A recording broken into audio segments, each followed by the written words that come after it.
بسم اللہ الرحمن الرحیم۔ السلام علیکم ناظرین۔ ٹیلی فون نمبر والی لیٹرینیں، اٹکھیلیاں کرتے بچے گدے، 350 ڈیمز، مفت بجلی اور گھر گھر گیس کے کنویں، KPK میں 3 ارب درخت، ہر سو بھن بھناتی شہد کی مکھیاں، شہد بھرے ڈرموں کے گودام، اطراف میں بھنگ کے لہلہاتے کھیت جو بلین ڈالرز کا منصوبہ تھا، بھنگ کی بھینی بھینی خوشبو سے معطر فضا، انڈوں سے لبریز سڑکوں پر بھاگتے دوڑتے ٹرک اور گھر گھر رنگ برنگی کڑکڑاتی مرغیاں۔ خیر صاحب، وہ شیخ چلی کیا جس کے خواب پورے ہو جائیں؟ پرانے زمانے کے شیخ چلی کہ جب انڈے ٹوٹے تو صرف انڈے ہی ٹوٹے تھے۔ عصر حاضر کے شیخ چلی اور اس کے چیلوں کہ جب انڈے ٹوٹے ہیں تو اس میں سے نکلا ہے سائفر، اور اس سائفر میں جنم دیا ہے آفیشیل سیکرٹ ایکٹ اور کانسٹیٹیوشن اوتھ کی وائلیشن کو، یعنی آئینی حلف کی خلاف ورزی، اور جو آفیشیل سیکرٹ ایکٹ ہے ریاست کا، اس کی خلاف ورزی۔ ساری دنیا میں پاکستان کے سفارت خانے، جیسے کہ باقی ساری دنیا کے سفارت خانے بھی ساری دنیا میں ہوتے ہیں اور پاکستان میں بھی ہیں، اسی طرح پاکستان کے سفارت خانے بھی ساری دنیا میں ہیں۔ ان سفارت خانوں کا کام یہ ہوتا ہے کہ جس ملک میں وہ ہیں اس ملک کے تازہ ترین حالات اور واقعات اور وہاں کی سوچ وچار، اور خاص طور پر اپنے ملک کے بارے میں ہونے والی کوئی خصوصی بات چیت یا ایکٹیویٹی سے اپنے ملک اور اپنی حکومت کو آگاہ رکھنا، اور دونوں حکومتوں کے مابین رابطے، دورے، یہ وہ وغیرہ وغیرہ کے انتظامات کرنا۔ ناظرین، امریکہ میں بھی اب تو یہ نام سیکرٹ نہیں رہا، وائلیشن ہم نے نہیں کی، وائلیشن انہوں نے کیا جنہوں نے نام نہیں لینا، ملک کا نام نہیں لینا، بس ہم نے سائفر پر کھیلنا ہے کا منصوبہ بنایا۔ وہ سمجھتے تھے باقی ساری پوری کی پوری 22 کروڑ عوام یوتھیا ہے، پوری 22 کروڑ عوام یوتھیا نہیں ہے، ان میں وہ بھی ہیں جو تھپڑ مار کر آپ کو کرسی سے اٹھا کے بھگا سکتے ہیں، اور ان میں وہ بھی ہیں جو یہ سمجھتے ہیں کہ آپ کیا کھیلیاں کر رہے ہیں اس ملک کے ساتھ، انڈے، مرغی، کٹے، بچے، ٹیلی فون نمبروں والی لیٹرینوں اور بھنگ اور اس کی شہد کی مکھیوں اور 3 ارب درختوں کے نام پر۔ ناظرین، سائفر کا شور مت ہے۔ جب یہ سارے منصوبے جو میں نے گنوائے ناکام ہو گئے اور ان کو نکالا گیا، کیونکہ یہ ملک کو کرانے جا رہے تھے ڈیفالٹ، اور ان کے پاس یہی حل تھا کہ جو 3 سال اب جتنا قرضہ لے لیا جس کی اتنی موٹی قسط بنتی ہے، وہ دینے کے لیے پیسے نہیں ہیں، تو کہہ دیں کہ بھائی ہمارے پاس تو پیسے نہیں ہیں، آپ ہمارا ملک کر لو کرک۔ تو اس کرکی سے بچانے کے لیے جب ان کی حکومت کو نکالا گیا اور پتہ چلا کہ یہ ایک ناکام ترین حکومت کے طور پر بعد جائیں گے، تو انہوں نے وہ سائفر نکالا اور جلسوں میں رونا شروع کر دیا کہ میرے خلاف سازش ہو گئی اور میرے خلاف سازش ہو گئی اور یہ پورٹریٹ حکومت لائی جا رہی ہے۔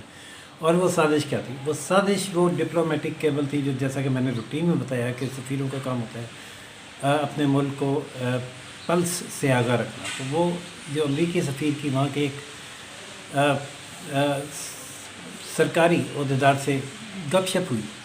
اس گپ شپ میں اس نے اپنی رائے کا اظہار کیا کہ اگر آپ کی حکومت جو موجودہ حکومت ہے عمران خان کی یہ ختم نہیں ہوتی تو آپ کے لیے بہت مشکلات ہوں گی۔ جیسے کہ پاکستان میں بھی کوئی بھی کسی کو سے بات چیت کرتے ہوئے رائے دے سکتا ہے، اس نے بھی اپنے یہ انالیسس دیا جو اس نے کیبل بنا کے پاکستان بھیج دیا۔ اب جب فارن آفس کو ملا تو انہوں نے سوچا کہ ضروری ہے کہ اس سے وزیر اعظم کو آگاہ کیا جائے، کیونکہ حکومت ان کی تھی، وزیر خارجہ ان کا تھا، بیوروکریسی ان کی تھی۔ وزیر اعظم صاحب نے کیا کیا،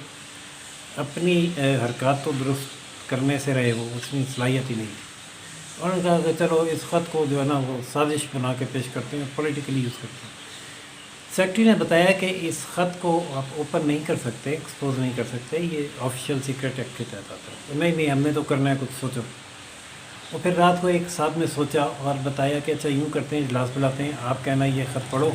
میں اس کے منٹس بنا لوں گا، آپ منٹس کی بیس پہ جو ہے کوئی بیانیہ بنا لیں۔ لیکن ناظرین، اب اس میں سوال یہ ہے کہ وہ بیانیہ اور وہ منٹس بھی اس سائفر کی بیس پہ ہی بنے نا، جس میں بہرحال منٹ کی صورت میں صحیح، لیکن وہ کانٹینٹ جو اس سائفر میں تھا وہ پبلک ہوا، اور صرف پبلک نہیں ہوا اس کو، بلکہ ایک اپنا ایسا پولیٹیکل ایشو بنایا جس میں اپنی ساری 3 سال کی نااہلی، ملک کی تباہی، معیشت کی تباہی اور ملک کا ڈیفالٹ کی طرف جانا، مہنگائی کی اسمان کی طرف جانا، سب کچھ دفن کر دیا گیا۔ اور جو ہمارے جاہل ایک طبقہ ہے جو بیانیوں کے پیچھے چلتا ہے اور بیانوں کے پیچھے لگ کے لیڈر کے پیچھے چل پڑتا ہے، جیسے بالکل اسی طرح جیسے پائٹ پائپر۔ میں پائٹ پائپر کا قصہ اپنے کتابوں میں پڑھا ہوگا بچپن میں، پتہ نہیں اب تو یہ وہ کورس رہے یا نہیں رہے۔ اصلاحات کے نام پہ جو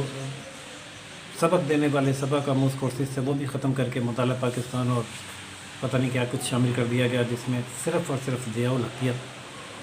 اور عسکریت ہی پائی جاتی ہے۔ تو وہ پائٹ پائپر کی سٹوری یہ ہے کہ ایک شہر میں بہت ہی زیادہ چوہے ہوئے،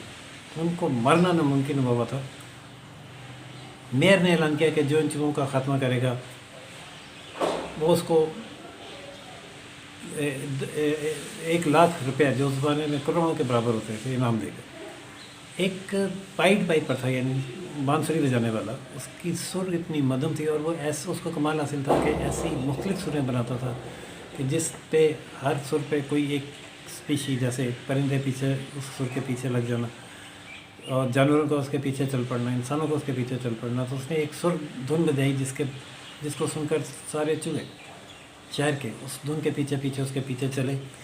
اور وہ دھن بجاتا ایک نہر میں اتر گیا اور سارے چوہے بھی نہر میں گر کے مر گئے۔ جب انعام دینے کی باری آئی تو میئر نے انعام دینے سے انکار کر دیا کہ ایک بانسری والا ہے، اس کو میں 1,00,000 روپیہ دے دوں۔ اس زمانے میں وہ پتہ نہیں کروڑوں کے برابر تھا۔ انہوں نے اس کو تھوڑے بہت پیسے دے کے چلتا کیا۔ اس کو بڑا غصہ چڑھا، اس نے کہا اچھا پھر اس نے ایک اور دھن بنائی اور اس دھن کے پیچھے ان کے کھیلتے ہوئے بچوں کو لگا کے ان کو بھی لے جا کے نہر میں ڈبو دیا۔ تو اس طرح سے اس کے یہ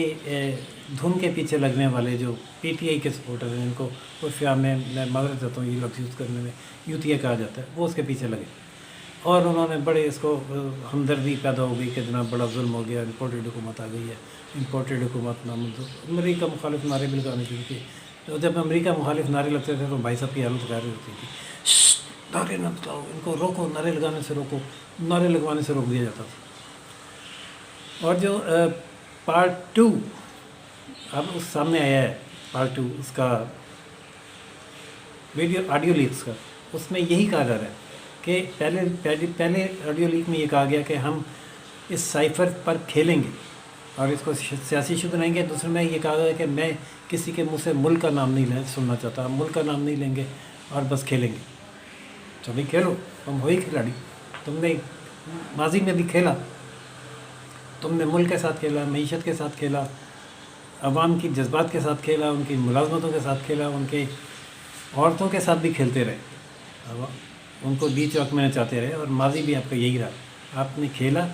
اور اس کھیل میں آپ نے ملک کی تباہی پھر کری۔ اب جب یہ حقیقت سامنے آئی ہے کہ آپ نے اس کھیل میں نہ صرف اپنے آئینی حلف کی خلاف ورزی کی ہے بلکہ آفیشیل سیکرٹ ایکٹ کی بھی خلاف ورزی کی ہے، تو حکومت سر جوڑ کر بیٹھ گئی ہے اور اب آپ کے خلاف ایک ٹھوس اقدام اٹھانے جا رہی ہے۔